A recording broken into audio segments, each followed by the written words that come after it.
Hello, Wonder VAs! Magandang hapon po and welcome to our free webinar brought to you by Vein Philippines. If you're new here, hello guys. I'm Blessy. I'm one of the social media managers here at Vein Philippines and I'm with my beautiful co-host for today, the operations manager of Vein Philippines, Ma'am Glenna. Hi everyone! Hi partner Blessy! Good afternoon sa ating mga Wonder VAs and welcome to our free webinar na brought to you by Vein Philippines. Yes, this is for free. Lagi nating Okay. sinasabi yan, libre, walang babayaran at natuto ka na, 'di ba? Yes. Nag-enjoy ka pa, tas Just, libre. Saan ka po? baka may mga bago dyan, hindi nila talaga alam yon, no? Yes. So, may mga bago ba dito? Pwede bang mag-wow? May reaction button dyan sa baba. Mag-wow naman yung mga first time lang, as in, nawala. Paano yung wow, ma'am? Paano? Ganun. Wow. Wow, ang init. Ang init sa Ang init, Pilipinas. ano? Yeah, puro wow, madami pa din bago, Blessy. Uy, welcome. Thank you for joining us here today. Sana hindi ito yung first. Sana hindi rin ito yung last, no, ma'am? Sana ito yung simula ng kanilang journey as a virtual assistant. So, welcome everyone. Ang daming bago. And also sa live ng Facebook. Yes, Naka-live tayo. alive. Welcome. Hello everyone. Kung nanonood ka ngayon sa Facebook, nandyan yung link para sa webinar dito sa Zoom kung gusto mong mag-join para makatanggap ka rin ng free certificate. Kasi pag sa Facebook, walang ano eh, walang Oh, hindi certificate. counted. Dapat dito ka sa loob ng Zoom para mas dama mo yung presence ng isa't isa. Ayan. Then also, kung magjo-join ka sa games, kasi may games tayo mamaya, dito lang po yan sa Zoom nakikita yung mga nananalo. Oo nga So, pala kasi may sumasagot dun sa Facebook. So, sayang naman yung oo. effort nyo. Pasok kayo dito sa Zoom. Yes, click nyo yung link dyan sa may comments or dyan sa may Sa posted. caption. Nasa Ah, caption na din natin yan. So, i-click mo lang. And also, if you want to share it with your friends, i-share mo rin sa mga ano mo, kakilala mo, katrabaho mo na gustong maging VA at gustong, kita nyo naman yung title natin ngayon, di ba? UI UX Design with Figma. So, if you want to dive more into this, wag na nating patagalin, Ma'am Glenna, yung house rules natin. yes. Sige po. Before we start, weekly tayo magbibigay ng house rule before we start our webinar. So, our house rules. Kita ba ang aking screen, Blessy? Yes, ma'am. Alright. So, ayan. Rule number 1, no bashing or harsh words. Let's use kind words. And saan po natin yan? Mailalagay dito sa Q&A tab. So, raise your questions. If you have in mind, just put it there. Babalikan po natin yan mamaya. And yun, meron tayong Q&A portion on the latter part. The third rule is, yung chat box, disable po sa inyo. That is for us panelists to send out links and announcements. So, dyan mamaya yung link na attendance link. Abangan nyo yan. And please use your real name on Zoom. Huwag po yung anonymous attendee. Paano yun gagawin kung naka-anonymous attendee kayo? Labas muna saglit sa Zoom, bago pumasok rename and then yon.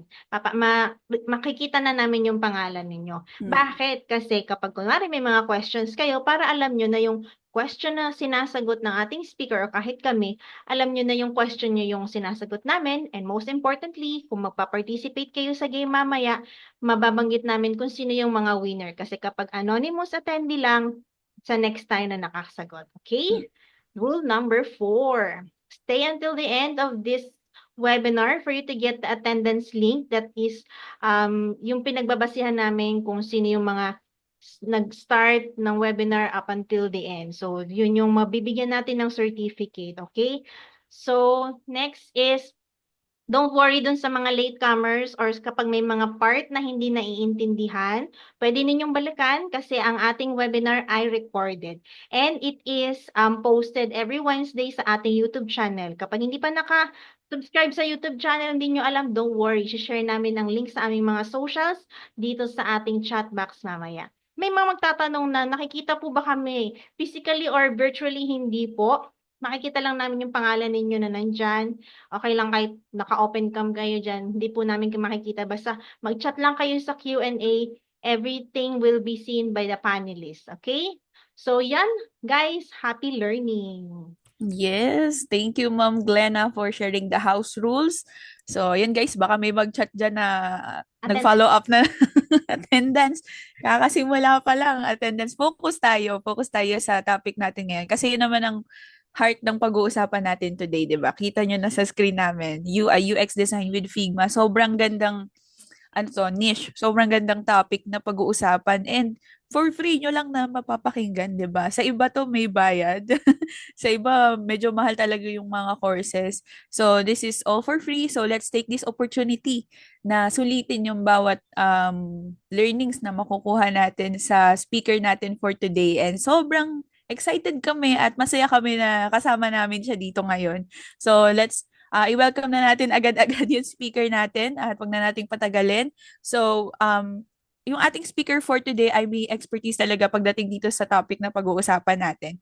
So, meron siyang passionate about and talented din siya about UI UX designer and she has the expertise in Figma. So, tutulungan niya tayo and she'll be walking us through the fundamentals ng UI UX design from design thinking to pati yung mga practical tips.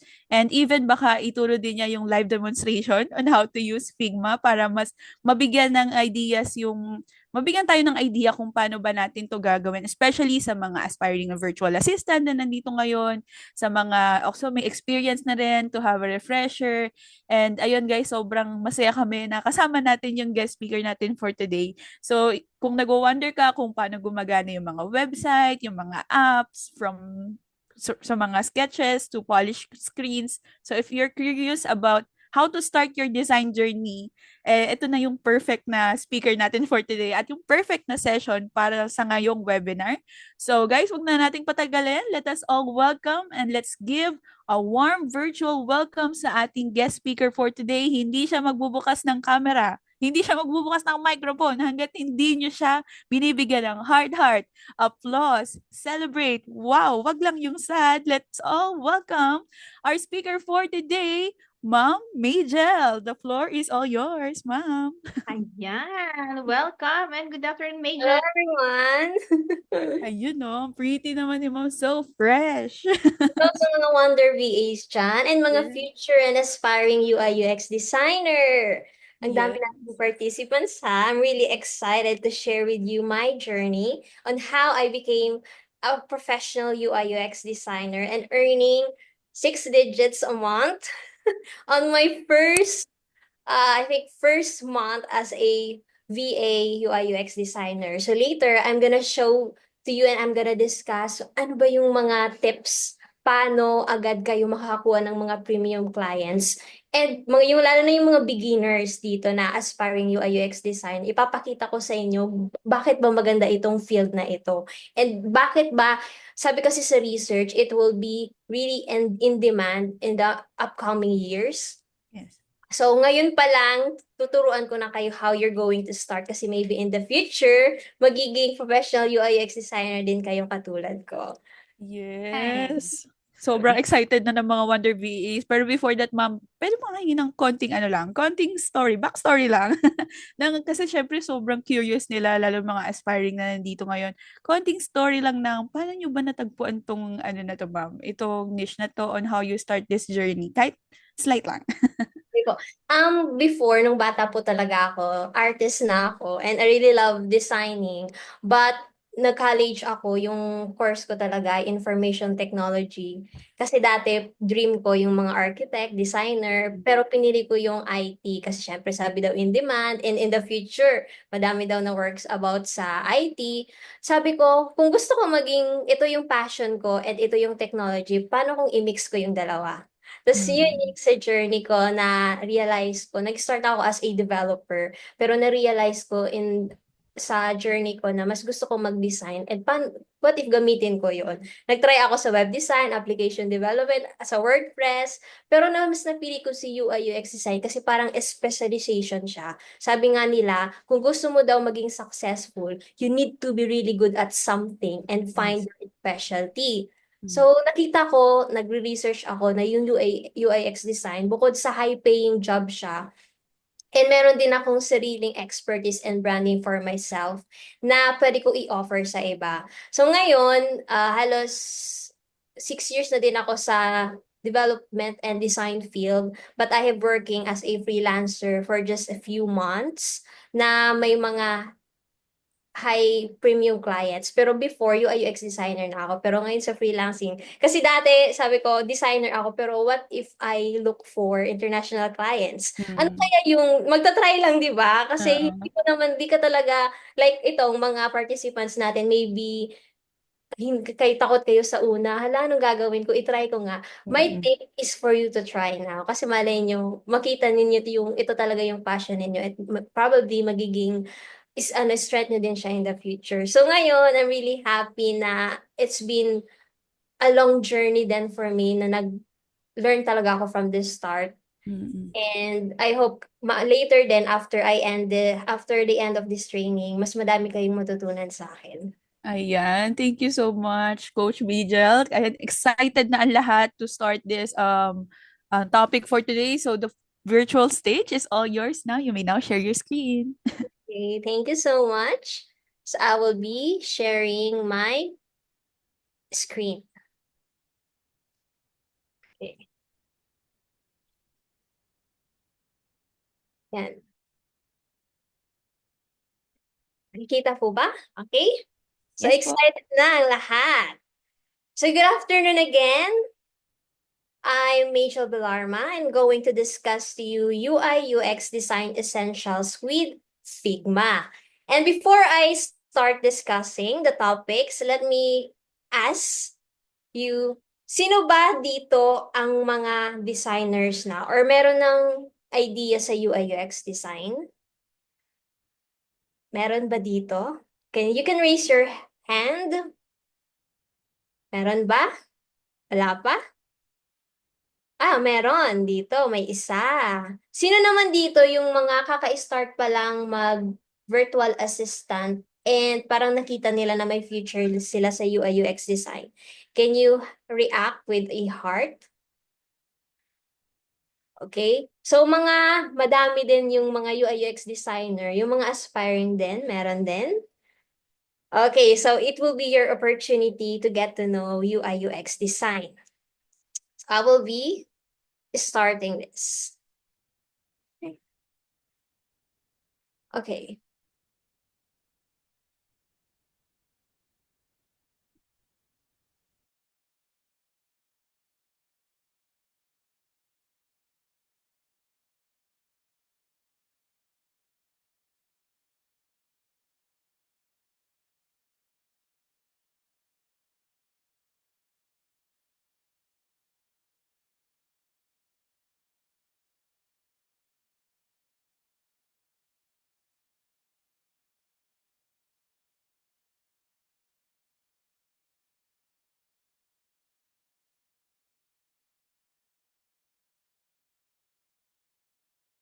Wait lang po ha, may technical issue tayo. Give me a minute.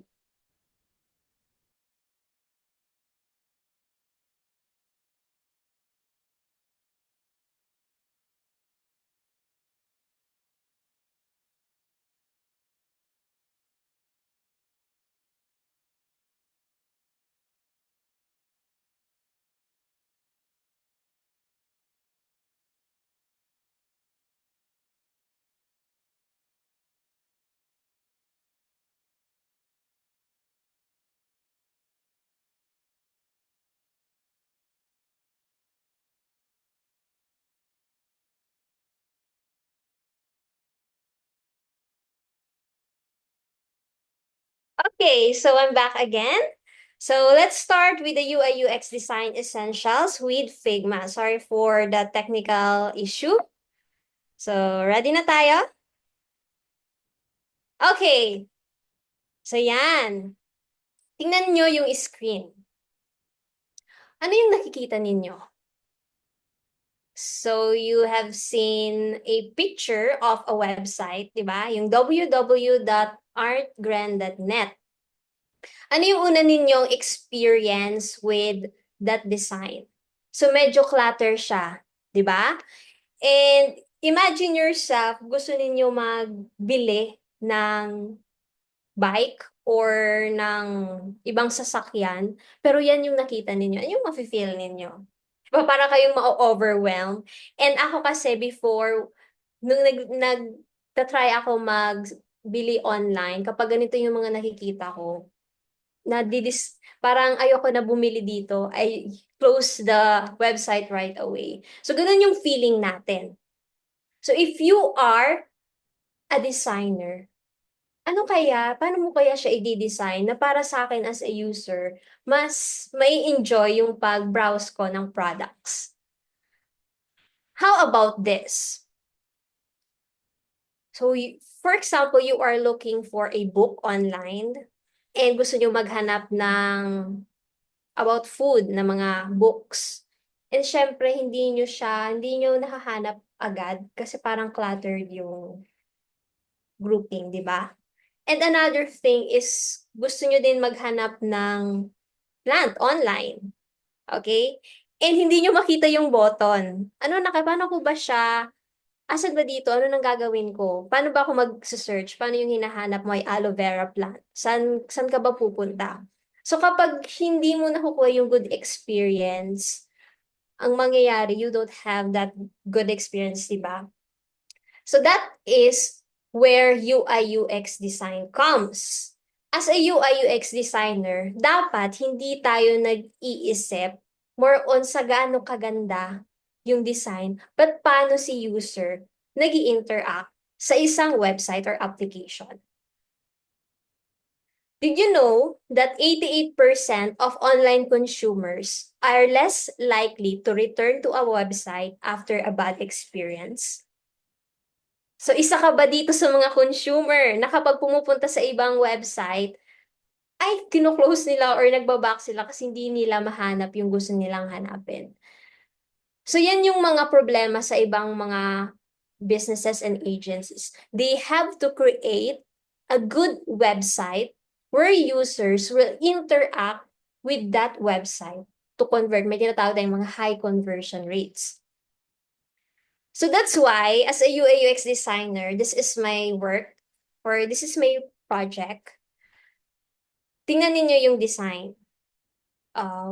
From this problem of a plant-based system, I redesigned it. So I implemented design principles. I implemented, maganda yung, parang very peaceful and calming yung colors, di ba? And mas madali si user maghanap ng plants. So may categorization na siya. For example, plants to calm and relax, plants to energize and enthuse. And we also have categories sa plants. Also, this is my another project, a bookstore redesign project. Kung makikita nyo dito, medyo mahirap yung pag-filter or paghanap ng books, right? And with this, I am able to redesign it. And dito, with content also management, maglalagay tayo ng mga headlines, ng mga description na parang makaka-attract sa user. Basahin niyo, every book deserves our second read. Kasi itong online bookstore na ito, nagsisell sila ng mga second-hand books. So parang you have a story. Diba? And tingnan mo yung colors niya. May mga sa psychology kasi ng colors, parang blue. Blue represents trust.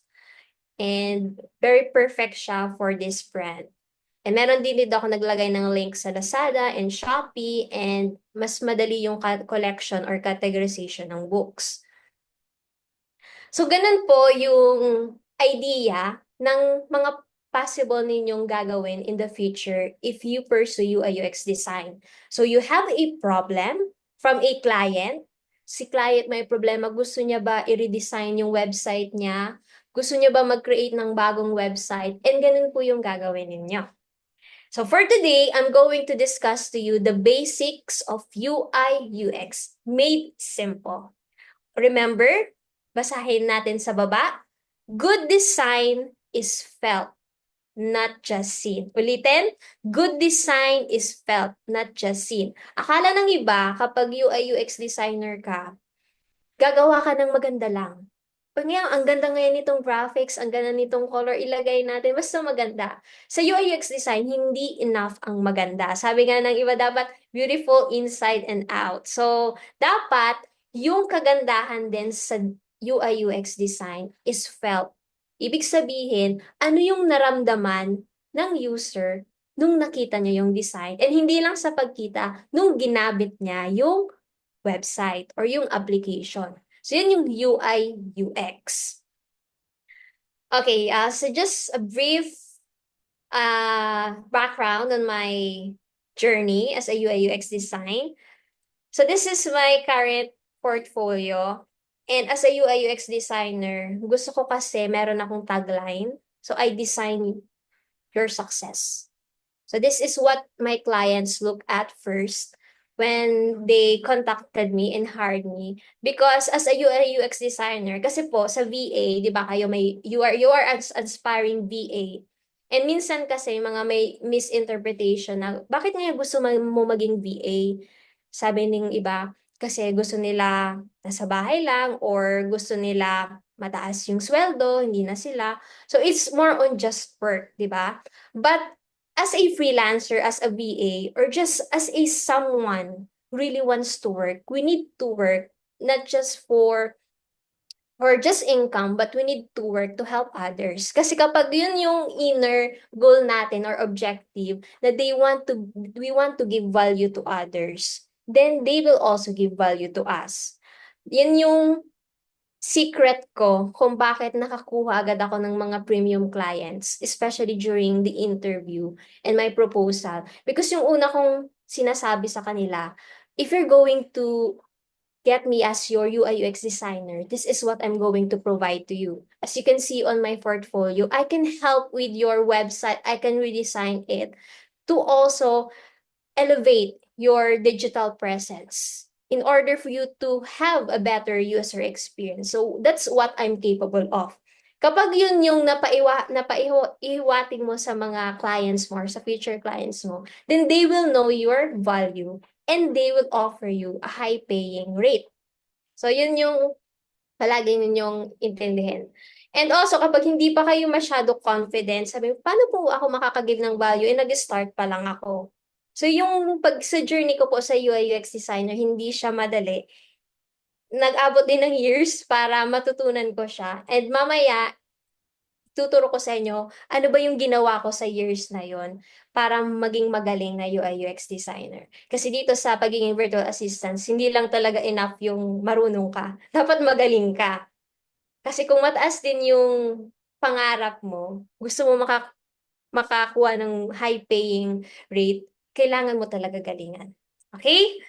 So, let's first understand this basic difference of UI and UX. Kasi medyo technical din to sa iba. Ano bang UI? Ano bang UX? Pag sinabing UI, user interface. Yan yung ibig sabihin. Pag UX naman, user experience. So, meron magkaparehong word, di ba? User. We are focusing on users. Pag interface, kung ano yung nakikita natin. Pag experience, kung anong nararamdaman natin. Di ba sabi ko kanina, having a good design is not just seen, but also felt. So technically, these are the difference. Yung UI, yan yung, sabi ko nga nakikita, yan yung visuals, yung colors, yung graphic design, yung layouts, yung typography, yung mga photos, icons, yung lahat na nakikita ninyo, yan sa screen ko, yung background color, yung mga icons, yung spacing, yan yung user interface. Yung user experience naman, from the word experience, kapag ginamit ko to, kapag nakita ko to na website, ano yung mararamdaman ko? Wow, ngaya, ang ganda. Gawin ko nga, mag-click ngaya ako dito, maghanap, gusto ko mag-search kung asan yung book, and nakita mo yung search button, na-search mo agad siya, wow, maganda yung experience. Paano kung gumawa ka ng maganda lang? Tapos hinahanap mo yung search, asan dito yung search? Di sayang, maganda nga, pero hindi mo na kuha yung goal mo na mag-search ng book or plant. So you have a bad experience. So dapat, if you are going to be a UI UX designer, gagawa tayo ng maganda at yung functionality niya will also obtain the goal of the user, kung anong gusto niyang gawin. So dito sa user experience, it is more on interaction design, wireframes, information architecture. Pag sinabing information architecture, kung saan mo ilalagay yung mga links, yung mga placing structure, user research, and mga scenarios. Okay. So before I discuss to you paano mamaya mag-design gamit ang Figma, magbigay muna ako ng example kasi malay nyo i-pursue nyo to. Careers in UI UX design even without a design degree. So siguro yung iba po sa ninyo, walang design degree or malayo yung course sa IT or technology, but they really want to explore UI UX design. I think this would be best for you or better for you kasi hindi kailangan ng design degree. Alam nyo ba, nung nakakuha ako ng client as a UI UX designer, hindi naman ako hininga ng CV. Actually, hindi. Hindi sila nagtanong kung ano bang degree mo sa college, may master's degree ka ba. Ang gusto lang talaga makita nila, yung skill mo, yung portfolio mo, or you have certification. Kapag napakita mo yon, you will obtain that client. Kaya ang kagandahan talaga dito, hindi mo kailangan ng mga degrees related sa design or other industry. So, it will be a great opportunity for you. Ito yung mga careers. Tingnan natin. The top one is a UI UX designer. Focus kayo sa UI UX design. Yung hourly rate niya is pinakamababa, $8 to $32. So, itong research kong rate ay sa mga Filipino VAs or Filipino freelancers. Kasi sa ibang bansa, mataas talaga yung rate. Even sa, for example, sa US, Australia, kapag nag-hire silang taga doon, yung rate nila can even $50 to $150. Pero kapag mga freelancers na Filipino, can rate up to 32 for, I think, median din. So, 60 to 150,000. Kapag web designer, pag ano ka kasi UI UX designer, more on Figma yung gagamitin mong tool. Pero pag web designer ka, pwede ka mag-design ng website, pero you can use other tools like WordPress or Webflow. Kapag mobile app design naman, so 70 to 160,000 a month, magdi-design ka hindi website but for applications sa iOS or Android. Sa Figma designer naman, an hourly rate 450 to 1,600 per hour or monthly salary 55,000 to 140,000. So basically, more on focusing the Figma tool. For product design, so ditong mga product design, hindi siya yung product na gagawa ka, for example, ng product na mga beauty products. It is more on software product. So pwedeng a software application or a mobile application product, you're going to design it. Then sa UX research naman, if magkakanda ka ng survey, user testing, pwedeng 50 to 120,000 a month. So itong salary rate ito, it's minimum to median. So pwede mo itong makuha ang salary within just few months or few years as a UI UX designer. Pero kapag ilang years na kayo sa UI UX design, pwede ba tumaas yung inyong rate like 200 to 500,000 a month? So, di ba ganyan ka-in demand and kaganda yung field ng UI UX design. So, we also have a landing page designer. Yan, 55 to 130K a month. Meron ding VA. Kung ayaw nyo ng doon talagang UI UX designer, you can be a UI UX virtual assistant. So, dito, pwede nyo katrabaho yung senior UI UX designer and pwede kayo tumulong sa mga UI tasks, prototyping, which is 45K to 110,000 a month. Then, mga WordPress UI designer, 50 to 130K. Ayan, so, di ba mataas yung rate sa UI UX design? So, now, siguro excited na kayo, di ba? I'll be discussing to you how you're going to design, how we're going to create sample projects using Figma. So, familiar ba kayo dito sa Figma?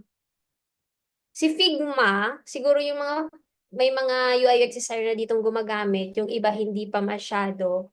Figma is very easy to use. Madali lang siyang matutunan. Bakit? Kasi meron ng mga YouTube videos and it is really created as a user-friendly. Mamaya ipapakita ko sa inyo yung itsura ng Figma platform. If you're going to search Figma sa inyong browser, So Figma helps design and development teams build great products together. Free po to, free. So you can create projects free. But if you want a professional account, I think it costs around $16 a month. Pero since starting pa lang kayo, we opt for free na Figma tool. So now I'm going to share to you how I create a Figma project and what my design process is. So that when you're going to land your first client, you have basic knowledge on how things work and you will continue your UI UX design journey. So I will be changing my screen and going to share to you my Figma file.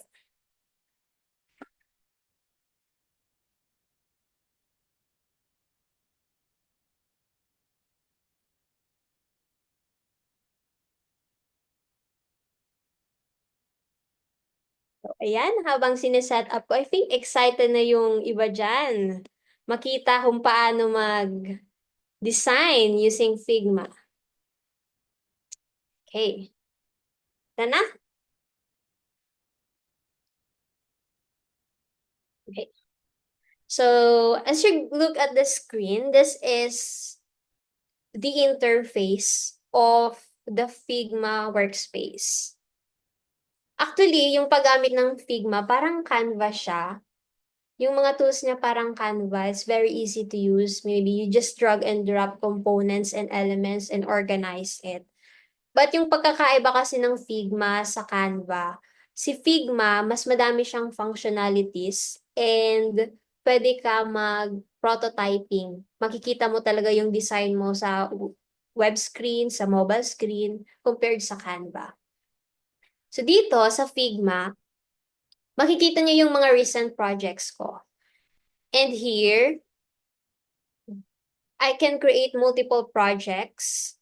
So now I have major projects. So under major project, pwede ako mag-create ng new design. Ito yung folder. Pwede ako mag-create ng new design here. And let's open my existing portfolio design. Okay, so before I discuss to you that design, I want you to know what we call the design process. Siyempre, excited na kayo, di ba? Magiging UI UX designer. Ano yung una ninyong gagawin? Or nag-try na kayo mag-apply, meron na kayong portfolio projects. Ano yung first step that you will do? The first step is, siyempre, before ka muna gagawa ng project, you first need to have a client, di ba? Or you will be having an interview. So for example, you have an interview with a client. Okay, so I am a UX designer and you need to identify the problem of the client. So ano ba yung sa job posting niya? Kailangan niya ba maghanap ng UI UX designer na magre-redesign ng website niya or magka-create ng website niya from the scratch? So you need to understand it. So then din papasok yung sa research. So once nakakuha na kayo ng client, i-research nyo muna kung ano yung problem ni client. Diba? So for example, ako yung client ninyo.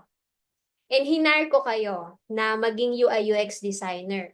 So my problem is the client wants to create or design a portfolio website. So I want you to design a portfolio website for UI UX designer. So yun yung problem. So tatanungin niyo si client, meron na po ba kayong existing brand? Meron na po ba kayong logo? Meron na po ba kayong colors, branding, and graphics? Pag nagsabi si client na I will provide that, then magpo-proceed na kayo yun sa first step, which is researching. Dito sa researching, kapag na-identify nyo yung problem, you will research for a solution. Diba? Yung design kasi, it's a problem and solution, and even other type of jobs. So magre-research kayo dito, ano yung gagawin niyo sa client, ano yung mga kailangan, then you will define. Dito sa define, you're going to identify. So, i-identify nyo na yung, for example, here, you're going to identify yung mga gagamitin na graphics, yung mga gagamitin na colors, meron ba siyang logo, meron siyang typography or mga fonts, di ba? So, i-identify nyo yun lahat or define. Ano ba yung mga sa define, ano yung mga kailangan niya sa portfolio? Syempre ako ngayong client niyo, gusto ko ngayon meron akong homepage. Gusto ko ngayon meron akong about page. And gusto ko din meron akong portfolio page. So you're going to identify. Then after you identify, you're going to ideate. Pag sinabing ideate, from the word idea, i-visualize mo. So yung ginagawa ko dito, meron akong pen and paper. Kasi pa nag-warframe ako, mas gusto ko yung pen and paper. Ito-drawing ko doon, si client gusto ganito yung structure niya sa homepage. Gusto niya daw, yung client niya daw, gusto niya daw makita yung mga projects niya. So ito-drawing mo, i-structure mo. Then after mo siya ma-drawing or ma-structure, magdi-design ka na using Figma. And after mo ma-design, maglalagay ka ng prototype, magpo-prototype ka na, maglalagay ka ng mga interaction. Pag clinic mo to, sana siya pupunta. Then after that, you're going to test it, yung mga functionality. I-ask mo si client if okay ba yung nilagay kong mga components, okay ba yung content. Then after that, you're going to hand off the project or launch it. And in the future, if meron pang may papadagdag na mga pages, i-hire ka niya na talaga, you can iterate it. Ibig sabihin ng iterate, kapag may idadagdag siyang page or ipapaayos, mag-uulit ka ulit from the scratch. Research, define, ideate, design, prototype, test, launch, until magawa mo yung lahat na pinapagawa ng client. So ito yung sample na portfolio na gagawin nyo. Ako yung client nyo ha, ako yung client nyo. Gusto ko mag-design kayo ng portfolio website ko. So, paano ko ito ginawa? So, using Figma. So, this is how my design process is. So, after ko na-identify yung yung problem ng client, mag-define ako ng mga requirements and i-collect ko siya and I can design a brand kit. Then also, I'm going to compile all of the graphics. Now that I've identified all of those requirements, I'm going to start designing. And imagine niyo may dala-dala na akong papel, na-drawing ko na siya. Pero kung ayaw niyo sa papel, sa pen and paper, pwede naman kung may iPad kayo or may tablet, pwedeng doon na lang. But it depends upon you as a designer. So the first step that you need to do in Figma, so this is Figma, kung makikita ninyo sa left na panel, dito makikita yung mga layers. So ito yung layers sa desktop, sa mga graphics, and dito naman sa right yung mga functions. So parang sa Canva siya or sa Word, makikita nyo yung mga functions dito, kung may mga position, layout, appearance. Ito pa, yung mga stroke, fill, changing colors, dito to sa right navigation. Dito naman sa lower navigation or sa toolbar natin. Here, this is the move or select na menu. This is naman sa pag-add ng frame, sa pag-add ng shapes or rectangles. Then, meron din tayong pen, text, comment, mga plugins, and connect it to development code or na sa development. So here, I have a desktop grid. So paano ko nilagay itong desktop grid na ito? Dito sa Figma, kapag mag-design kayo, hinahanap, dapat responsive din siya. Mobile responsive, tablet responsive. So you can add a frame. So dito sa frame, punta tayo sa lower toolbar, meron dyan na frame. Ano ang frame? Frame, it's just, pag sinabing frame, kung saan ka magde-design. Sa desktop ba? Sa tablet? Sa phone? Kung titingnan mo dito, pag select mo yung frame, pwede ka maglagay ng desktop. So this is the size for a desktop. Pwede din kayo maglagay ng frame for a phone. So gusto ko ngaya sa phone, gamitin natin yung iPhone 16. And for a tablet naman, hanapin natin yung tablet.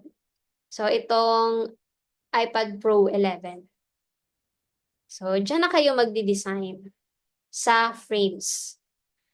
Okay?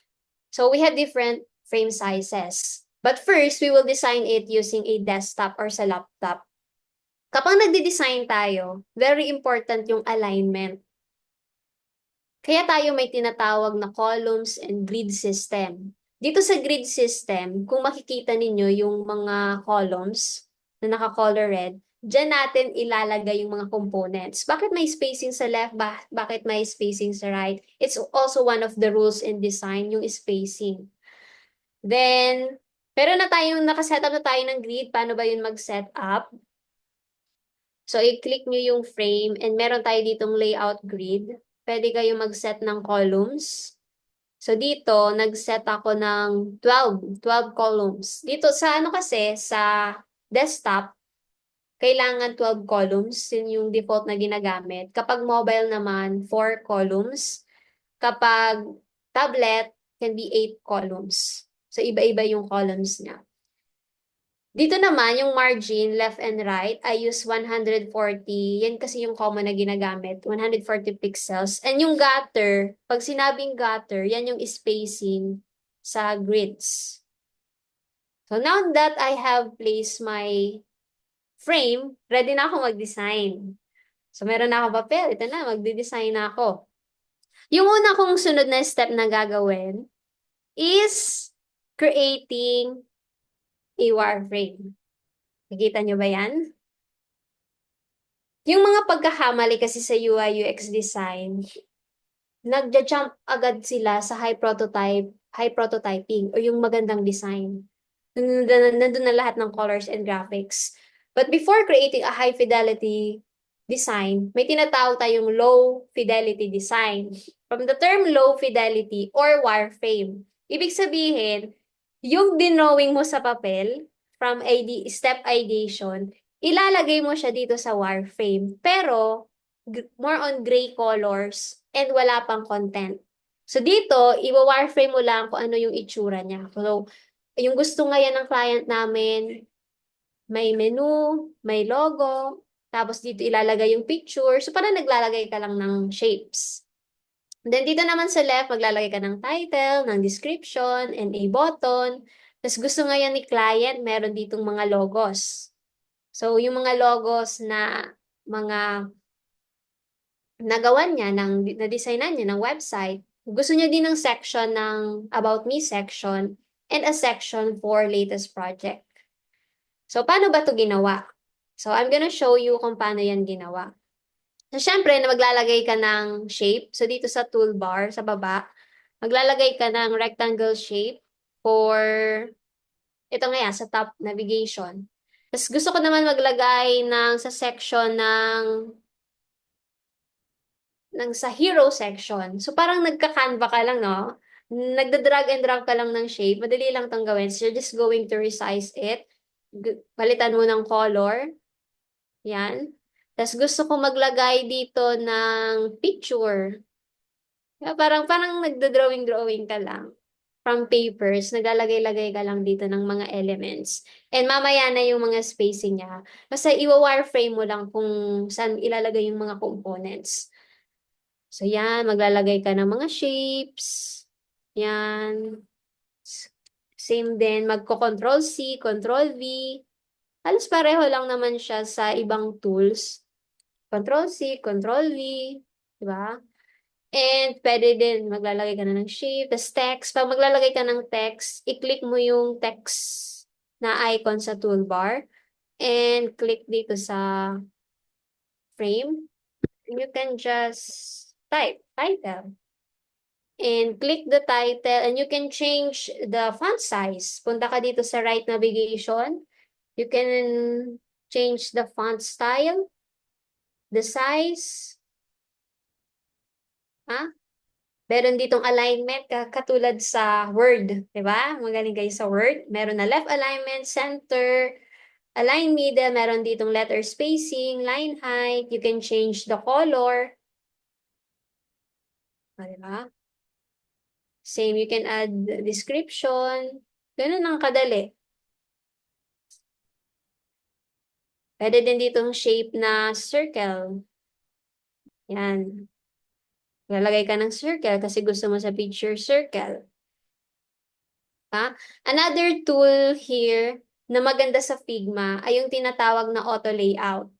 So, kunwari ito, naglagay ako ng mga box for my sample project. So, di ba kapag sa Word or sa ibang tool, yung mano-mano, ayan nga, may project, tapos i-control V nyo, yung box. Control V.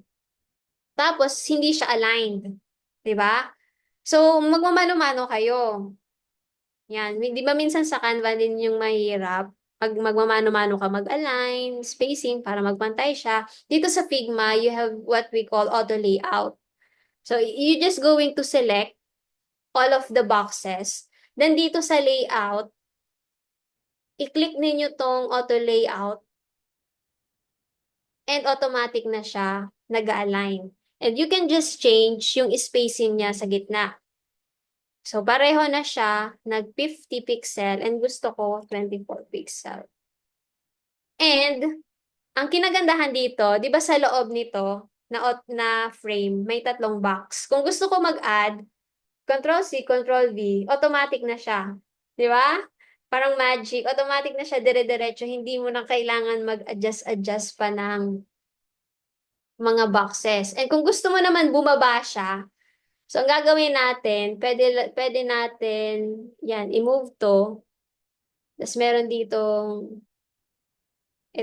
sa auto layout, kung gusto mo pababa, or itong wrap. So pag sinabing wrap, ang mangyayari dyan, pag nagbababa siya, depende sa size ng frame. So, pag naglagay-lagay ka, automatic bababa. So, hindi mo na kailangan mag-move down pa. So, yun yung kinagandahan ng Figma.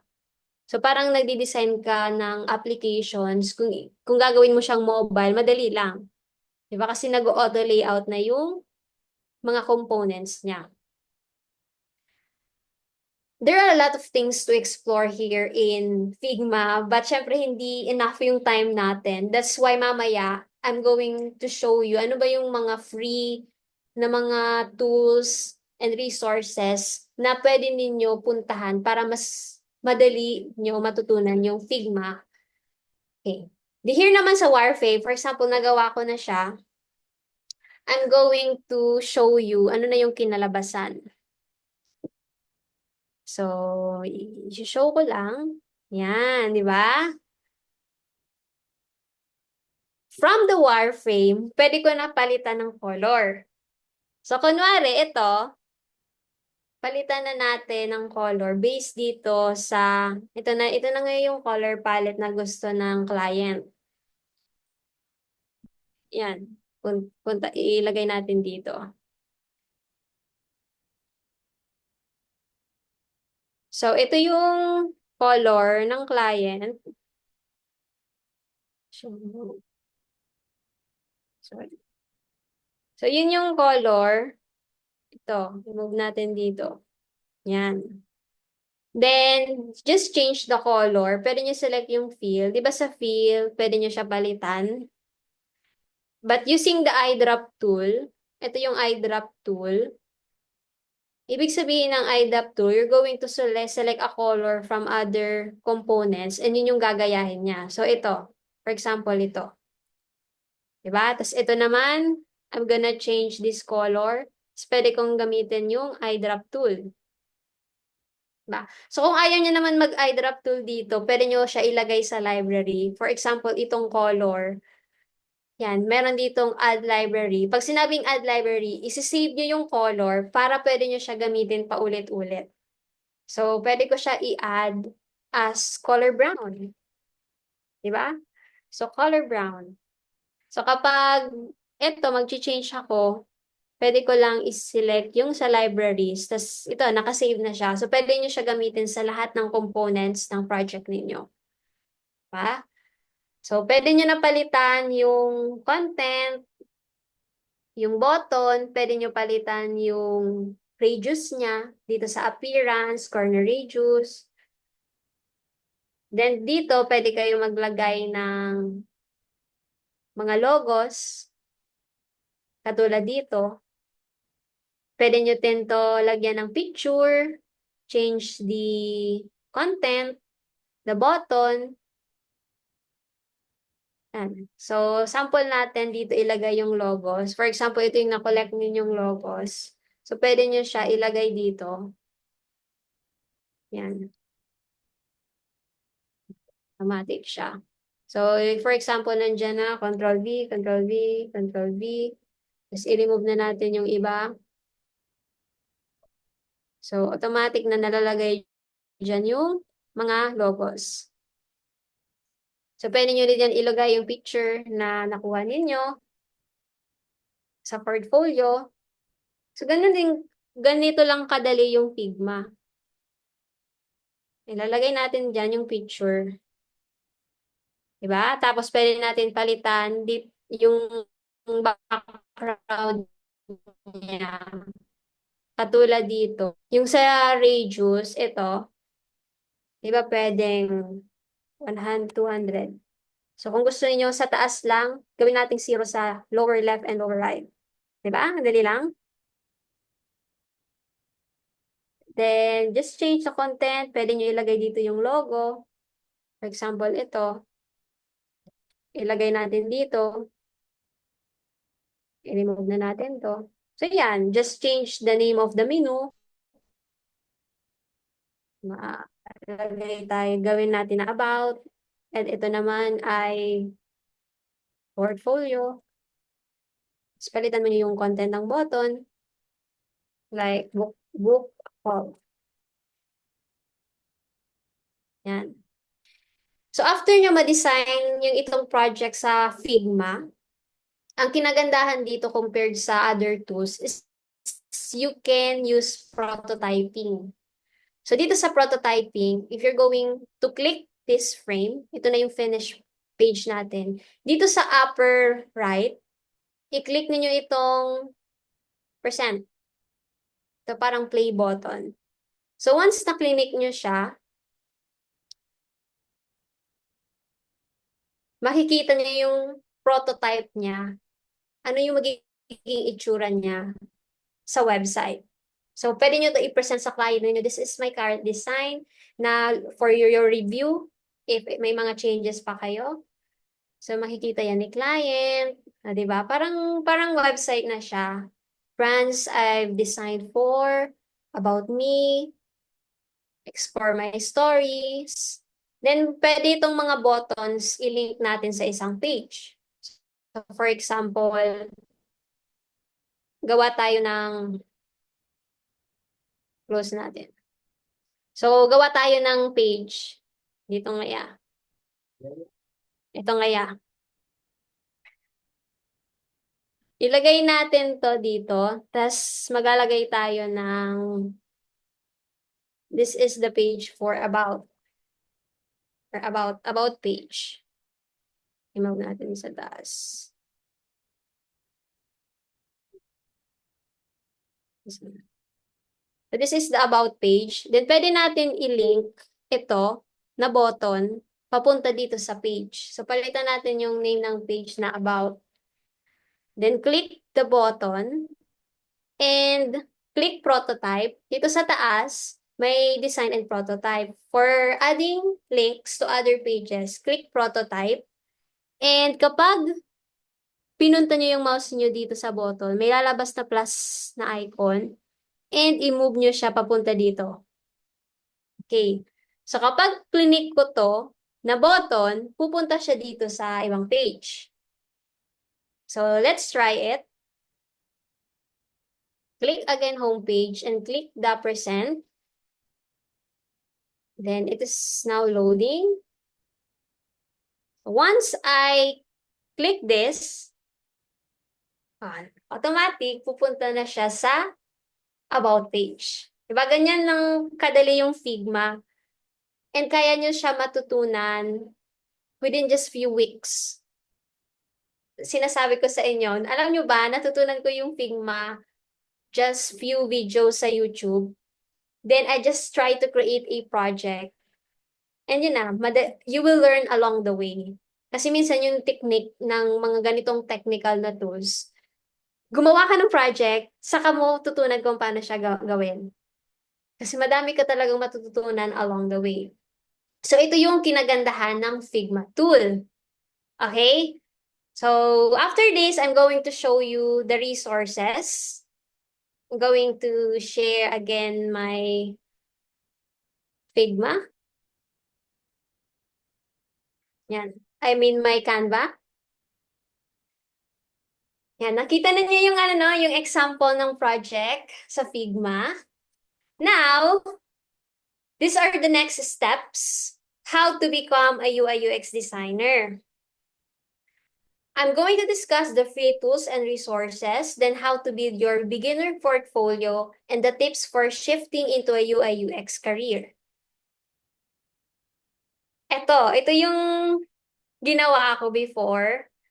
So that time, wala pa akong client and gumagawa pa lang ako ng mga sample projects. Sila yung mga tumuro sa akin, free sa Facebook. Dito ako natuto kay Rachel House, sa Design Says, sa Bring Your Own Laptop. Ito si Bring Your Own Laptop, siya yung nagtuturo technically kung paano gumamit ng Figma. Yung sa UI UX Design Principles naman, ito si Rachel House, si Misko, si Jessie Showalter, and si Design Says sense more on the design principles. Then, ito din, I read books. So, 4 years, kapag di ako busy, nagbabasa ako ng libro. Why? Kasi may mga secrets, lalo na sa psychology of design, na hindi mo basta-basta makukuha sa internet or sa YouTube. And makukuha mo siya talaga sa mga books. Like, ito yung favorite ko, The Design of Everyday Things by Don Norman. So I think as a designer, ito yung kailangan na pinakaunang libro na kailangan nyo basahin.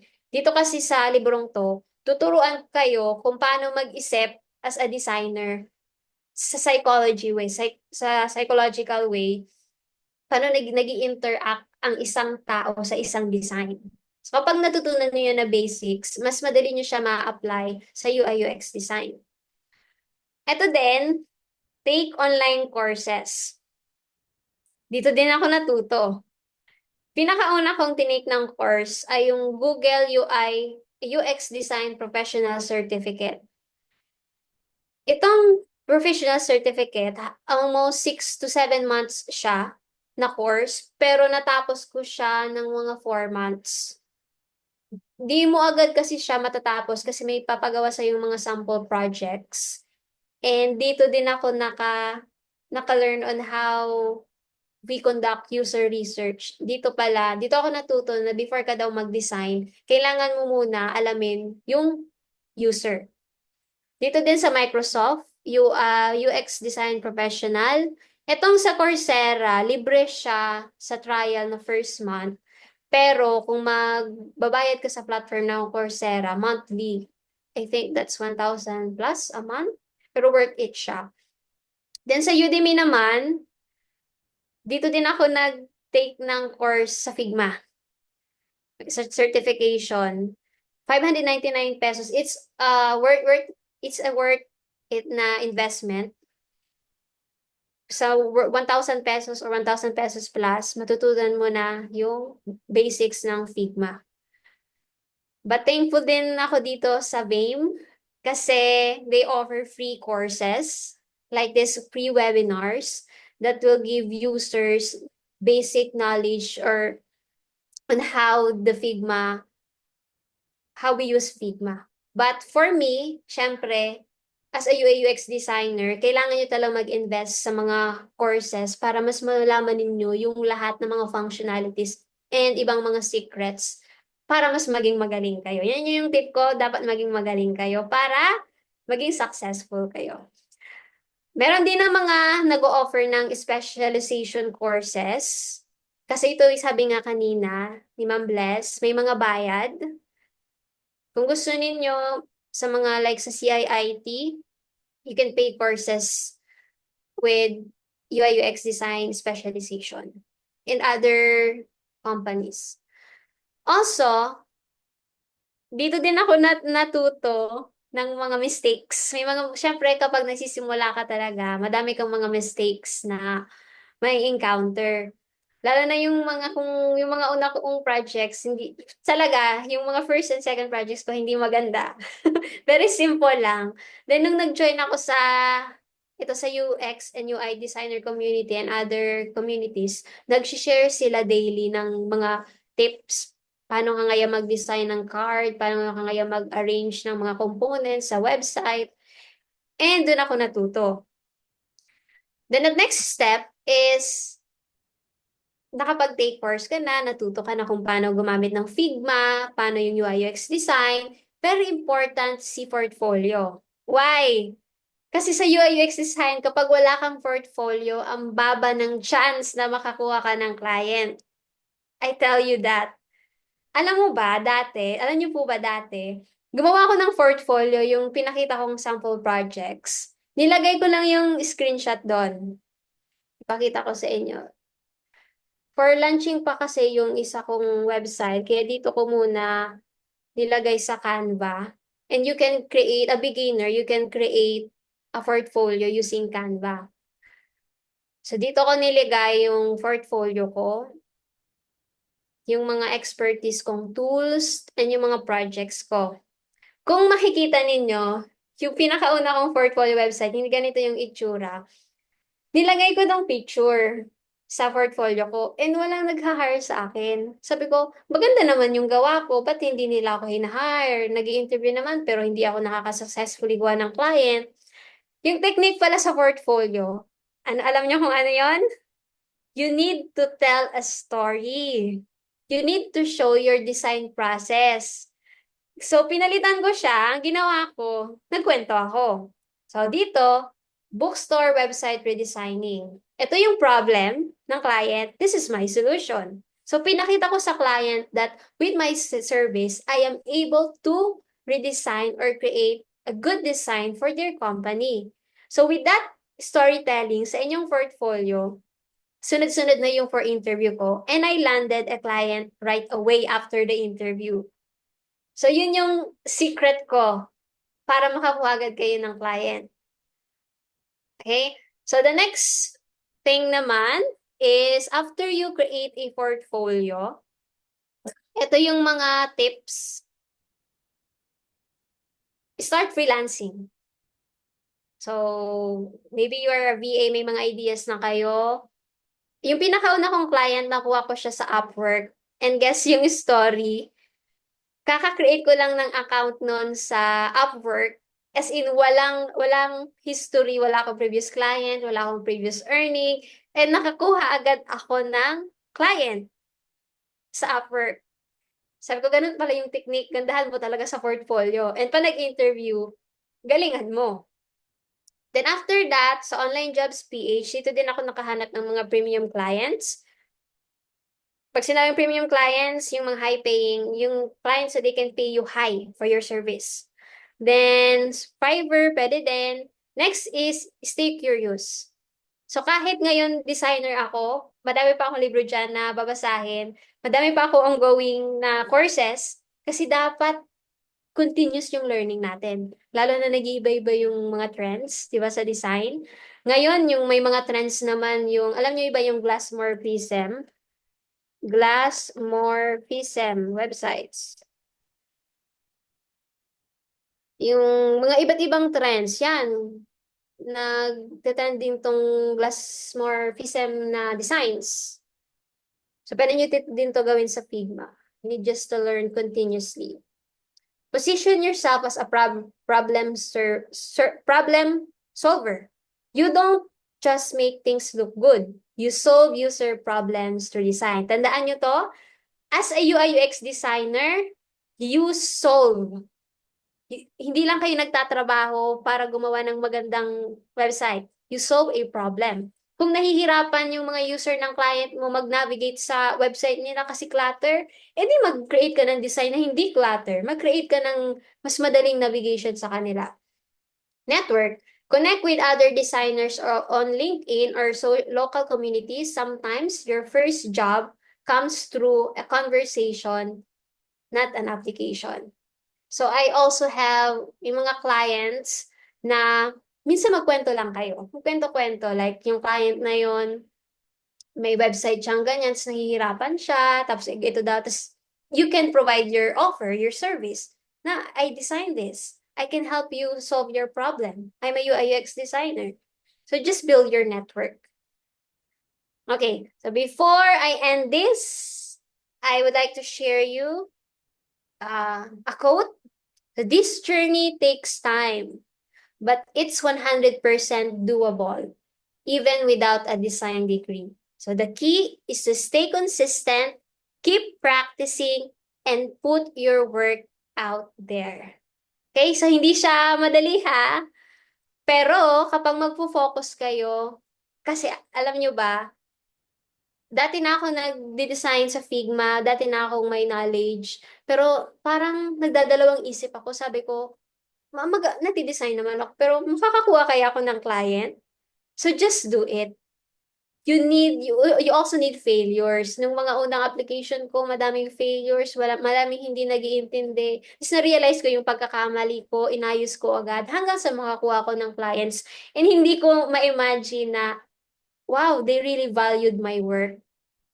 So ginalingan ko talaga, natutuwa pa ako para matulungan ko sila at matulungan din nila ako. So that's our role as a designer. We solve design problems. Okay, so I think that would be all for my 1 hour discussion to you. I hope may natutunan kayo kung paano yung journey ko as a UX designer and how are you going to start with your career journey.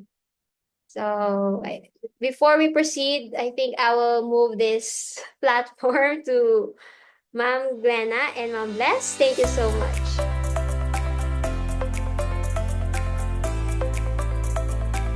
So yan, congratulations and see you again next week sa ating palaro. Hopefully maka-join yung may mga hindi masyadong umabot sa oras. Okay. So yan, balik na tayo sa ito na yung part ng Q&A bago natin totally ma-end ang ating webinar. Okay, so back tayo kay Miss Majel. Miss Majel, Q&A portion. Q&A portion. Ayan So na. guys, drop your questions sa Q&A. Yes. Or baka may mga nauna ng questions na Ah. balikan natin. Baka may mga sila questions. Ayan. Yan. Ganda nung panghuling ni Ma'am Majel kanina, no? Yung wag sumuko. Quote pa yung ganun. Gusto ko talaga yung mga ganong quotes eh. Oo. Nakakaano ng heart. Especially sa mga aspiring kasi dami dito ngayon, ma'am, no, ng mga first timers, mga aspiring na na-inspire sa story ni Ma'am Majel. Dati, 'di ba, hindi rin niya alam gagawin niya. Na Ayun. mag-give up na ako nun kasi walang bumapansin sa gawa ako. Oh. Buti na lang, hindi ka nag-give up. Mm-mm. Yun. Tama. So yun, meron tanong dito, may free account with free templates po ba si Figma? Can I share my screen? Sure. Okay.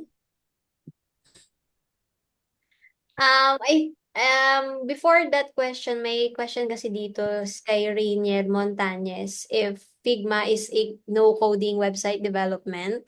Yeah. So let me also clarify this. Being a UI UX or web designer is different from a developer.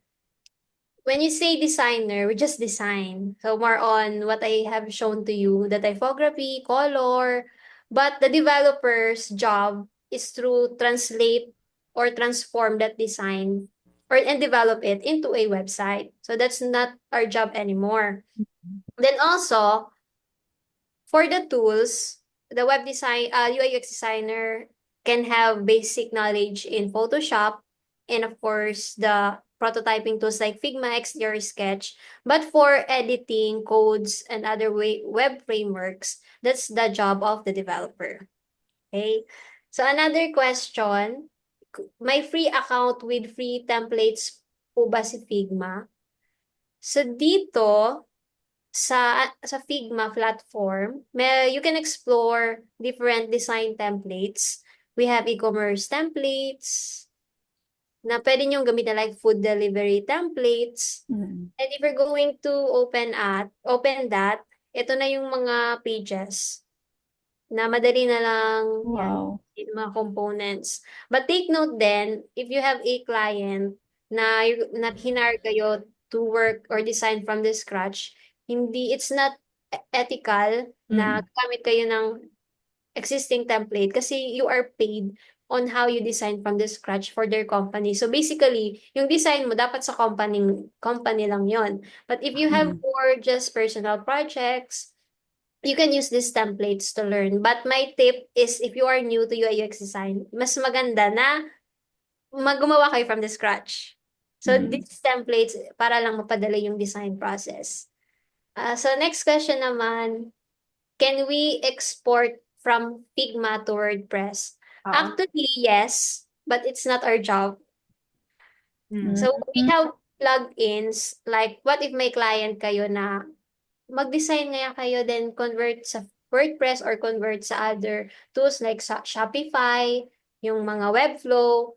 That's not our job as a designer. So yung i-hand over lang natin sa client natin ay yung design and sila na bahala mag-translate nun sa development. But yes, pwede gamitin for your knowledge, but may yung mga plugins kasi nito may bayad yan. So mga in-app purchases. So I hope I answered this previous question kanina. And kung may mga question pa po kayo na bago, I Yes. can Yan, yan. galing kay Rainier Montañez yun, yung about exporting Figma to WordPress. Mm. Ayan.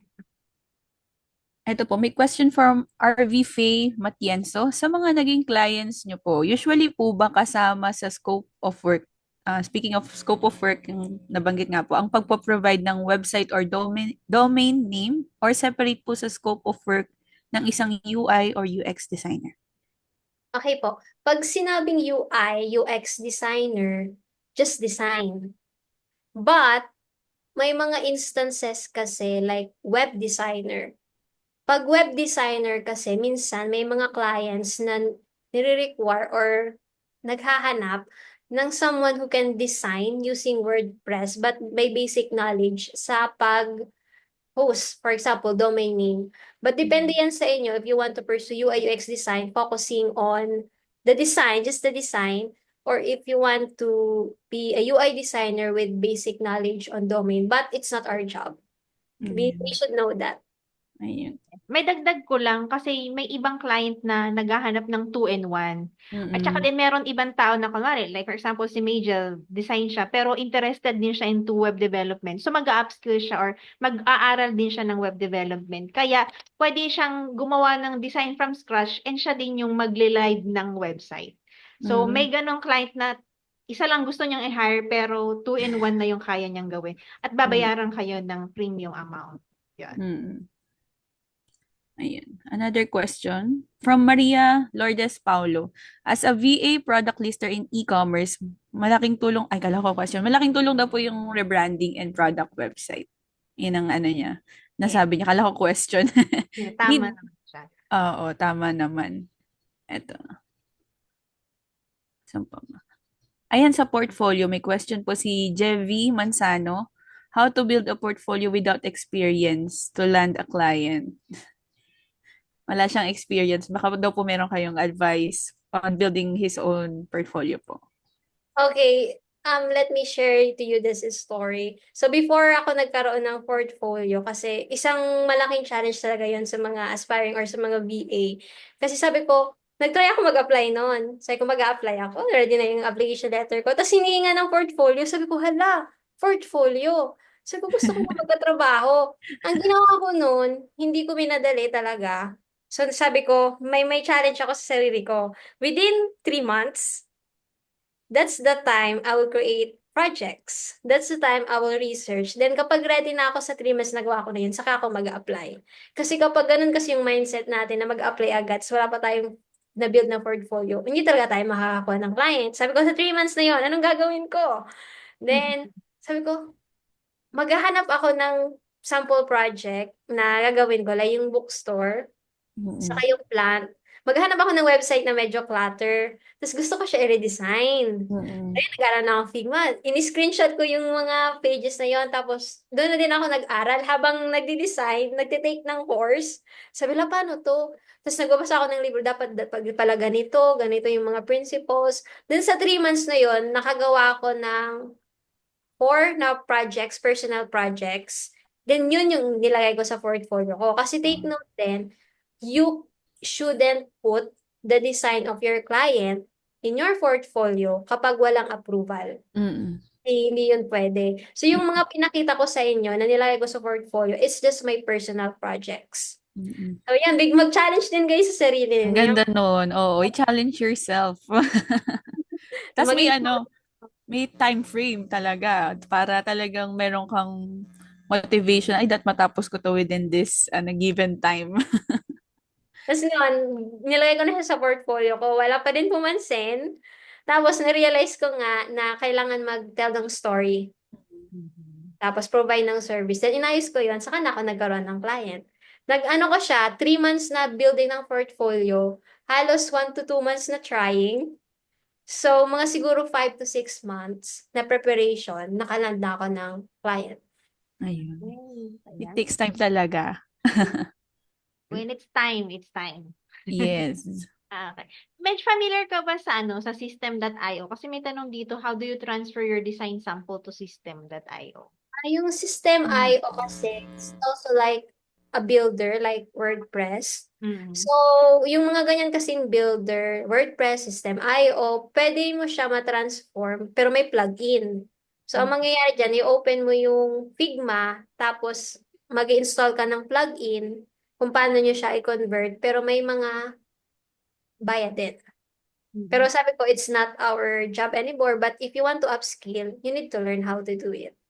Parang dati may nakita ko dun sa Figma na parang may kiklik ka tapos may mga code. Yun yung kinocopy ng mga web developer para may ilagay doon. Tapos parang pag in-enter na nila yun, nandun na yung yung design mo. Parang ganon, di ba? Opo, diretso na. Yes. Ayan. Another question from Gary Buena. Okay din po ba gamitin ang typescale.com for font size balancing? Yan, may question po siya about designing sa font size. Typescale. Typescale.com, it's for font size balancing. So, Oh. sa typography naman, kapag mga fonts kasi, mas maganda na from the start, you need to learn the basic of typography. But habang tumatagal kasi, lalo na ngayon, medyo malaki na yung mga projects ko, I can use other plugins sa Figma for font size. But mas maganda na basic. May tama, may mga pwede din gamitin sa plugin, pero for example, sa website, kailangan daw sa accessibility, yung pinakamaliit na font size ay 14 pixel. Kapag sa mobile naman daw, kailangan yung pinakamaliit ay 12 pixel. May mga ganun na rules sa design na kailangan nyo malaman. So, yun. Tsaka meron din yung sa kung ilang type lang ng fonts. Dalawa lang. Dalawa yung maximum. Mm-mm. Kasi ang daming parang ang sakit sa mata kapag nakita mo 5 font. na iba yung font style. Kaya kailangan meron, dalawa? Dalawa lang. Opo, font pair ang tawag, font pair. Pwedeng may Ayan. dalawang option, font pair, dalawang font family. Then yung isa lang na font family, pero iba-iba siyang style, like robot. Pero pwede mo gamitin yung robot bold, italic, Lahat ng So, kung maiba similar. ng style, yun lang naman yung gagawin mo. Ibobold mo or liliitan mo, ganon. Mm-mm. Yan. Yan. Another question from Lee Yap. Sabi niya, any plug-in recommendation po sa Figma? Hahaha. Sabi niya. Pati yung hahaha binasa. Kopya-kopya. Ayos About mali. sa plugin, madami kasing mga free plugin sa Figma. For example, para mas mapadali. For example, magdi-design ako, may mga icons, di ba? So, kailangan yung mga icons pare-pareho. Kasi ang hirap naman mag-search ka sa Google, tapos iba-iba yung icons, so copy-paste. So, pwede kayo mag-install ng plugins like mga Iconify, may mga free material icons, na para, yun na lang na mga icons yung gamitin ninyo. Pwede din sa mga color color na plugins. Madaming plugins, just explore. Okay. When it comes to color, anong usually pinagkukunan mo ng color palette or color combination? Inspo. Yeah. Yung mga pinakaunang ano ko dati practice ay magse-search ako gamit yung color palette generator. Ah, Oo, kaso nga ang problema doon, may mga client kasi na may preferred silang brand colors. For example, gusto nila blue and orange. So, medyo malaki kasi yung course ng color theory. Kailangan mo din yan pag-aralan. Kasi dapat as a designer, marunong ka din gumawa ng yung brand kit, yung mga colors. Kasi yes, dapat magkaibang color. Dapat nga yan kapag sa title, dark, sa color niya, blue, ang primary color. Tapos gagawa ka, from that color blue, gagawa ka ng lightest shade to darkest shade na pwede kong gamitin. So sabi ko nga, UI UX design, it takes time talaga to learn. But it's worth it. Yes. Mostly ang mga makikita mong colors, 5 ba or 4 sa website, ilan? May mga Dapat ganitong yung rule. maximum lang na rules ay 3. 3. 3 na yung may iba't ibang colors. Kasi pag more than 3 na, medyo ano rin siya sa Rainbow colors. Roy G. Biv. Kasi yung kumari pang bata, di ba? Maraming mga coloring books. Depende din. Depende din Oo. Sa type of, Pero kung mga bata talaga, 3. 3, bawal na. Mga 3 or 4, bawal na po yung 5. Max na. Bawal na talaga yung 5 na colors. mag-pass. Sakit na din sa mata. Ganun na yung tumitingin. Na pag lumingon ka, parang may rainbow na din sa ibang parte. Ayan. May question pa ba, guys? Type in your... Ilan pa ba, ma'am, ang pwede nating sagutin na question? Kaya pa ba, Miss Majel? Ang alasin ko, choke. Charis. Top Isa, 3. dalawa pa. Ayan, dalawa. Ayan, go. Ito po, meron nang nag-question si Daryl J. Soralta. Sabi niya, would you recommend po ba na to take up online courses for UI and UX rather than to self-study and research po? Ayan. Yung dati po, yung pinakauna kong step, sabi ko, ba't naman ako magtitig ng course? Magre-research na lang ako. So, ang ginawa ko, nag-research ako, nanood ako ng video. But yung problem ay hindi siya structured. Like, magre-research ako na ganito daw sa color. Tapos, hala, may na-miss out ba akong ano dito sa UI UX design? Then, marami din akong natutunan na sa own research, pero hindi siya kompleto. Madaming kulang. So, doon ako nag-take ng online course and matuturoan ka talaga from the start to finish. So, I recommend both Yeah. online courses and research. Saka kung pwede din na meron kayong makitang, kumari, si Coach Majel, magkaroon siya ng Mentor. one-on-one. Launching na po siya next month. Ha? Ay, meron talaga. So, next month, I'm going to launch my Ayan. course. So, May mga ganyan. Sige. I'm just communicate with Ma'am Bless and Ma'am Glenna. Okay. I'm going to launch my Holistic Design Academy. We're in designing not just on how we see, but how users feel holistically. So, And kasi kapag ganyan, kumari may live coach ka, pwede ka magtanong katulad nito. Talagang kumari may tanong ka, tama ba to yung mga ganyan-ganyan? At least sagot agad, di ba? Yes. And Ayan. from experience. Naku, nagtatanong na sila. Paano po makuha yung link? Asan po? Ayo nga. Napadaldal ka ng speaker. Sorry. Okay. Sige pa, meron pa. Last one na po ba? Last two lang, no? Last one. Last one. Okay, last one. Ayan guys, habang naghahanap ng question, sinend ko na yung link ng certificate so pwede na kayo mag-fill out. Ayan. Si Mary Jane, may magandang question eh. Sabi niya, what if we have no idea in Photoshop? Can we use the Figma platform? Pwedeng direct na. Yung ano po kasi, for just designing, maganda yung Figma. But based lang sa experience, may mga client kasi ako na kahit separate yung graphic design sa UI UX design, mas maganda na may idea tayo sa graphic design. Kasi nung nagdi-design ako, syempre, yung mga graphics din. Pero may mga client kasi na separate yung graphic designing sa UI UX design. Pero kung hindi ka marunong sa Photoshop, pwede Canva. Pwede design ka sa Canva. For example, sa UI UX design, gusto nga yan ni client yung may picture na may background na may mga stars. So, pumunta ka sa Canva, doon ka mag-design ng mga stars or glitters, then export mo, then ilagay mo sa Figma. Mas maganda kasing madami kang alam na tools. Ayun. Ayun. I hope nasagot yung question mo, Mary Jane P. Rodriguez. And I think that's the last question, or do you want to extend more, ma'am? Okay na yan siya. Okay na yan siya. Kayo Okay na lang na. po makakasagot dito kay Ma'am April sa certificate sa webinar. Ayun. Opo, within this week din po. Ay, next week, no, ma'am? Tama ba ako ng Basta within intindi? this week ang sending ng certificate. Yes. Yan. Meron kami nagtatanong ng socials ni ma'am. Gustong i-follow si Coach Majel. Ma'am, baka pwedeng pakiplug Baka na pwedeng rin. pakilapag. Launching pa lang po. Siguro ma'am, I hope next time we conduct another Part 2. topic. Yes. Yes, pwede. Or Oh, maybe more on the specialization in UI UX design. And that's where I'm going to share to you my course. Yes.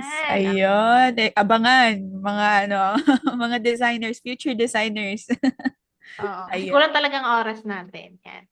Yes. Okay, let's wrap it up. All right. So before we end this webinar, pwede bang bigyan natin ng heart, applause, celebrate, at lahat ng masasayang reaction dyan sa reaction para kay Coach Majel for sharing everything about UI UX design with Figma. Grabe, sobrang dami nating learnings, sobrang dami natutunan, and nakaka-inspire talaga, lalo na pag naririnig mo yung mga ganitong discussion from the experts na nagsimula din naman sa zero knowledge. And then, ngayon, tingnan nyo, di ba? Talagang kailangan lang nating magpursige, kailangan lang nating galingan ng galingan. Yan. Pag gusto, gagawa ng paraan. Pag ayaw, Madaming dahilan. paluin. Paluin. Ayun. So, thank you so much, everyone. And plug in ko lang po yung ating socials ng Vim Philippines. Pa-like, pa-follow, pa-subscribe, pa-share. We have Facebook, Instagram, TikTok, YouTube channel. Also, we have Facebook group and LinkedIn. Meron din tayo. So, nandyan na po lahat sa chat box, lahat ng socials ni Vim. Wala po kaming Telegram. Again, hindi po kami nanghihingi ng Gcash. Baka may mag-chat sa inyo. Marami na po tayong posters. Marami ding mga scammers. So, paki-verify at mag-ingat-ingat lang po. So, yun lang po, heart pa share. Sa mga nanalo, patag naman kami kung ipopost nyo kami. Yes. Salamat po and back to you, Ma'am Glenna. Ayan. So, guys, yun nga, kapag nahingian na kayo ng pera, scam na yun. Kasi Yes. dapat ang employer ang nagbibigay sa inyo ng pera, hindi sila ang hihingi sa inyo ng pera. Okay? Tama. We're here to work, not to give money. Okay? Yes. At yun nga, pakitulungan kami sa pag-report sa kanila. Okay, so guys, taas yung mga kamay sa mga gustong magpa-picture para makasama tayo sa Souvenir with Miss Majel.